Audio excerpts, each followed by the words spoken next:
Bring in our legal analyst guests now to see what their take is on that exchange we just saw. Joining us now, Emily Gold-Waldman, a law professor at Pace Law School. Emily, welcome to the program. And still with us, constitutional law attorney Jeff Lewis. Okay, Emily, I'll go to you first since you're just joining us. What did you make of that last exchange we just played, please?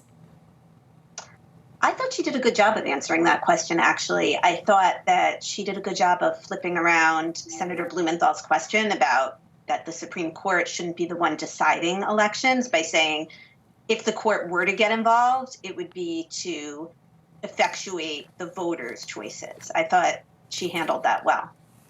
Gotcha. And Jeff, tell me, what did you think? I thought she handled it deftly without forecasting how she would vote.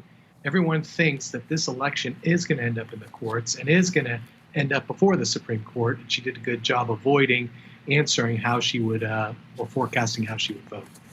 Mm-hmm. And tell me, how do you think these senators prepare for these hearings? I was thinking about this. We saw Judge Barrett. She's impressive. She's got no notes in front of her. That was a blank pad that she held up yesterday when asked with the notepad in front of her said. And so I'm just curious, how do you think these senators go into these hearings? What are they looking to do? Of course, that depends on which side of the aisle they're on, right? Emily, give me your take first, please.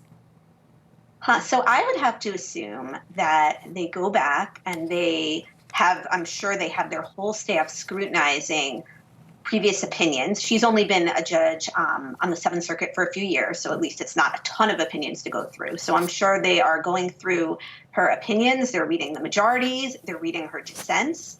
I think they're probably trying to dig up any speeches that she's given. I think they're probably going back and reading. She was a professor for a long time.